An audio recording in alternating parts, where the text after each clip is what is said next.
सोचा नहीं था इतना ज़्यादा पढ़ना पड़ेगा, बट मैं 8-10 छोड़ो, मैं 12-12 घंटे भी पढ़ा हूँ 12th में। बट स्टिल वो बैकलॉग क्लियर नहीं हुआ, जिसकी वजह से मेरा 12th के साथ वाले अटेम्प्ट में एडमिशन नहीं हो पाया। तो इस वजह से मैंने सारी चीज़ें त्याग दी एंड बहुत सारी चीज़ें थी जो मैंने उस टाइम पे सीखी। तो इस जर्नी में मैंने 4-5 चीज़ें ऐसी की जो पिछली बार से लगती। ये बात मेरी लिख के रख लो, जिस दिन तुम्हारा एडमिशन होगा तुम खुद सोचोगे ही वो चाबी थी जो अभी तक मैं ढूंढ रहा था। ये है मेरी स्टोरी फ्रॉम 0 to 680 मार्क्स। इसमें हम जानेंगे कि मेरी क्या जर्नी रही, क्या उसमें हार्डशिप्स आई और क्या क्या मेरी लर्निंग्स रही।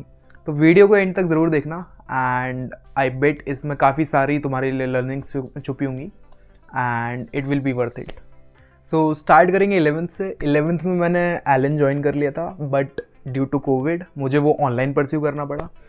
एंड ऑनलाइन में ऐसा रहा कि बस चल रहा था, बहुत ज़्यादा मैंने ओवर नहीं पढ़ा, बहुत ज़्यादा अंडर ही पढ़ा यही मानूंगा मैं, क्योंकि उसमें कोई प्रोग्रेस नहीं थी मेरी, क्योंकि ये लग रहा था कि नीट तो काफ़ी दूर है अभी।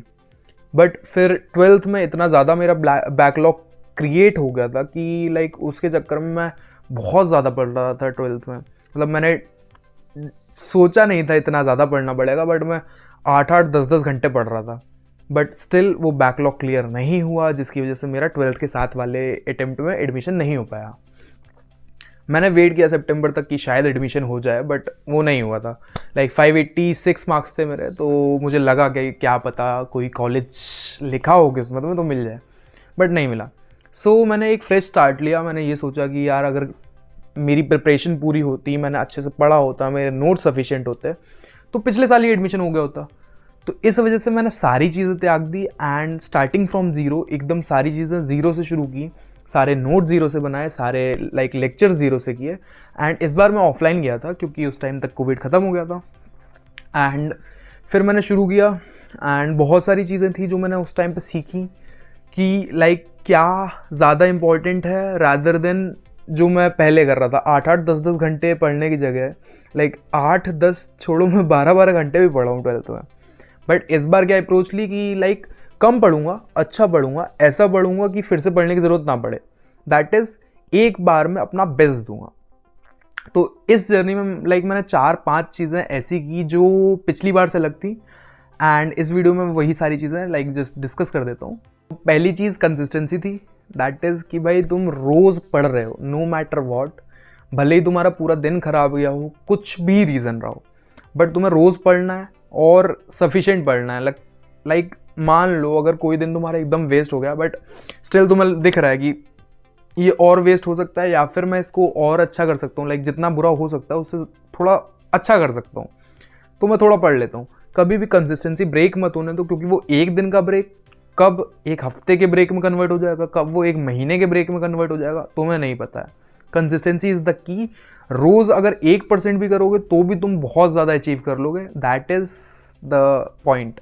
Consistency is the key and ये बात मेरी लिख के रख लो, जिस दिन तुम्हारा एडमिशन होगा तुम खुद सोचोगे कि कंसिस्टेंसी ही वो चाबी थी जो अभी तक मैं ढूंढ रहा था। The second thing was mistake analysis. तुम्हारी प्रिपरेशन रॉक सॉलिड हो, लेकिन अगर तुम अपनी गलतियाँ नहीं समझ रहे हो, तुम किस पॉइंट पर प्रॉब्लम आ रही है तुम्हारी प्रिपरेशन में, तुम नहीं आगे बढ़ सकते। तुम्हें अपना मिस्टेक एनालिसिस सही से करना पड़ेगा। मॉक टेस्ट अकेले देने से कोई फ़र्क नहीं पड़ता अगर तुम उसका एनालिसिस नहीं कर रहे हो। वही सारी गलतियाँ तुम फिर से रिपीट करोगे, कोई मतलब नहीं है, उतने ही मार्क्स आएंगे, तुम कुछ इम्प्रूव थोड़ी नहीं कर रहे हो। मॉक टेस्ट का अच्छे से एनालिसिस करो। मैं 3-3, 4-4 घंटे मॉक टेस्ट के एनालिसिस में देता था। सोच रहे हो 3-3, 4-4 घंटे। लोग सोचते हैं कि भाई इतना कौन देता है, 5-10 मिनट में 1 घंटे में एट मैक्स कर लेते हैं लोग, बट मैं 3-3, 4-4 घंटे देता था। That lead me to 680 marks. Seriously, मतलब गेम चेंजर है। मैंने वीडियो की लिंक दे दी है, ये वीडियो देखना, और जैसे इसमें मैंने मिस्टेक एनालिसिस सिखाया है, एक बार ट्राई करना, बहुत ज़्यादा फ़र्क पड़ेगा सीरियसली अपने इस पेपर में और अगले पेपर में। और अगर अगले पेपर में नहीं तो 1-2 पेपर कॉन्जिक्यूटिवली देना और उसका मिस्टेक एनालिसिस सही से करना, देखना तुम अपने नंबर में इंप्रूवमेंट नोटिस करोगे। That is for sure. Second thing is sticking to one book. ये बहुत सारे स्टूडेंट गलती करते हैं कि 10 किताबों के पीछे भागने लगता है। मैं अपनी हर वीडियो में बताता हूँ, या फिर जो भी स्टूडेंट को मैं मेंटोर करता हूँ या फिर जो भी मुझसे एडवाइस लेता है, मैं उसको यही बताता हूँ कि भाई तुम एक बुक पकड़ो, कोई भी कोचिंग का मॉड्यूल हो सकता है या फिर कोई भी बुक जो तुम्हें अच्छी लगती है, प्रेफरेबली आजकल सिर्फ कोचिंग के मॉड्यूल्स ही होते हैं, जो एक पकड़ो एंड उसको 100% करो। उसमें जितने क्वेश्चंस हैं वो तुम्हें 100% आने चाहिए। प्रीवियस ईयर क्वेश्चंस तुमने सारे लगाए होने चाहिए, और इतना अगर तुमने कर लिया तो लाइक 100% सिलेक्शन डन है। इसके अलावा जो लास्ट चीज़ है दैट इज़ कि क्लास नोट्स। क्लास नोट्स से पढ़ना और क्लास नोट्स में जितने क्वेश्चंस हुए हैं वो, ये इज़ अ गेम चेंजर। ये ज़रूरी है, सबसे पहले ये लगाना है, उसके बाद मॉड्यूल लगाना है, उसके बाद तुम्हें अपने PYQs लगाने हैं। This is more than sufficient. इसके बाहर से नहीं आना है, ना ही आएगा, ये लिख के ले लो। थोड़ा बहुत कभी कभार आ जाता है, पेपर टफ होता है, सबके लिए होता है, थोड़ी बहुत चीज़ें आ जाती हैं, but the core concept basics तुम्हारे क्लियर होने चाहिए। मेरे एक टीचर ने कहा था, that is Abhinav Sharma sir from Allen, कि भाई नीट तुमसे ये नहीं चाहता है कि तुम किसी सब्जेक्ट में PhD कर लो, वो बस एक बेसिक अमाउंट ऑफ नॉलेज तुमसे चाहता है कि अगर तुम्हारे पास इतनी नॉलेज हो गई, तुम एग्ज़ाम क्लियर करने के लायक हो, अब तुम मेडिकल कॉलेज जा सकते हो, ताकि तुम्हें वहाँ की चीज़ें समझ आए। एंड जो लास्ट थिंग मैं तुम्हें बताना चाहूँगा, तुम्हारी जर्नी में बहुत सारी चीज़ें ऐसी होंगी जो सिर्फ तुम्हारे लिए स्पेसिफिक एक प्रॉब्लम होगी, वो किसी के लिए जनरलाइज नहीं होंगी। लाइक कोई भी एक छोटी सी प्रॉब्लम तुम्हारे लिए अलग हो सकती है, किसी और के लिए अलग हो सकती है, और तुम्हारे लिए उसका सॉल्यूशन अलग होगा, किसी और के लिए उसका सॉल्यूशन अलग होगा। तो तुम्हें बस करना क्या है, अपने आसपास तुम्हारी डेली लाइफ में तुम्हें जो भी प्रॉब्लम फील हो रही है, रैदर इट बीइंग खाने से लेके छोटी सी, लाइक कोई रोज़ परेशान कर रहा है, किसी एक्स वजह से तुम पढ़ नहीं पा रहे हो, सारी चीज़ें उठाओ, रोज़ एक एक सॉल्व करना शुरू करो। That is all. Like seriously तुम एक एक चीज़ सही करना शुरू करो। वो चीज़ तुम्हें लगेगी शुरुआत में कि मैटर नहीं कर रही, कि क्या हुआ मैंने गलत खा लिया, क्या हुआ मेरा पेट ख़राब हो गया, क्या हुआ सुबह मैं 10 मिनट लेट उठा, बट फ़र्क पड़ता है, हर चीज़ से कुछ ना कुछ फ़र्क पड़ता है, और एवरीथिंग काउंट्स, लाइक एवरीथिंग। तुम देखोगे तुम्हारी जो छोटे छोटे एफर्ट थे, लाइक मैंने जैसे नीट से कुछ दिन पहले लाइक सॉलिड डाइट लेना छोड़ दिया था, मैंने पूरे टाइम ट्राई किया कि यार फीवर नहीं आना चाहिए, छोटी छोटी चीज़ें, बहुत छोटी छोटी चीज़ें।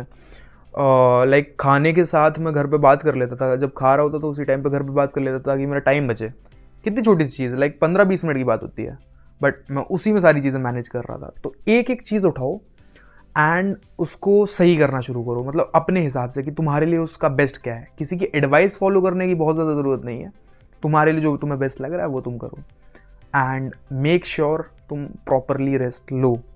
मैं जब 10-12 घंटे पढ़ रहा था, उसे प्रोसेस करने का टाइम नहीं था, इसको प्रोसेस करने की ज़रूरत पड़ती है। रेस्ट चाहिए ताकि न्यूरॉन्स नए कनेक्शंस बनाएं और तुम्हारी मेमोरी में चीज़ें बैठें।